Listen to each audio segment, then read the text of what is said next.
آج کا ہمارا مختصر مذاکرہ اس بات کا مذاکرہ ہے کہ ہم تبلیغی 6 صفات کو کیسے سیکھ سکیں۔ سب سے پہلے ہم 6 باتوں کو اپنے ذہن میں رکھیں۔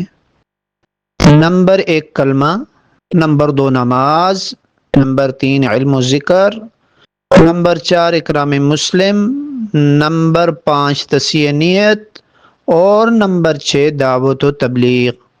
جب یہ 6 باتیں ہمارے ذہن میں ازبر ہو جائیں پھر ان کے معنی، سب سے پہلے ان کے الفاظ اور پھر اس کے معنی اور پھر اس کا مقصد، 3 چیزیں اس میں مقصود ہیں کہ کلمہ اس کے الفاظ بھی ٹھیک ہو جائیں، اس کے معنی بھی ٹھیک ہو جائیں، اس کا مقصد بھی ٹھیک ہو جائے اور اس کی فضیلت بھی ہمیں اچھی طرح سے پکی بات معلوم ہو جائے۔ اس کے بعد نماز، نماز کے معنی، نماز کا مقصد، نماز کی فضیلت، علم و ذکر، علم کے معنی، علم کا مقصد، علم کی فضیلت۔ اسی طرح سے ان 6 کاموں کو 6 باتوں کو ہم ذہن نشیں کر لیں، اس طرح سے ہمیں یہ 6 نمبر آسانی سے یاد ہو سکتے ہیں۔ اور سب سے بہترین طریقہ یہ ہے کہ ہم دعوت دینے والے بن جائیں۔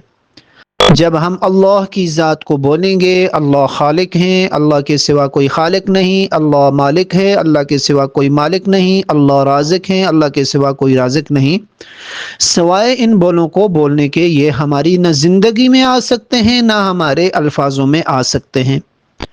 مقصود ان سے جو ہے ان صفات کو اپنے اندر پیدا کرنا ہے، لیکن الفاظوں کے بولنے سے بھی بہت زیادہ فائدہ ہوتا ہے۔ دل بار بار بولنے سے اثر لیتا ہے۔ جب ہم ان کو بار بار بولیں گے تو یہ باتیں ہمارے دل تک آئیں گی، جب دل میں آئیں گی تو پھر یقین پیدا ہوگا، جب یقین پیدا ہوگا تو پھر عمل کرنا آسان ہو جائے گا۔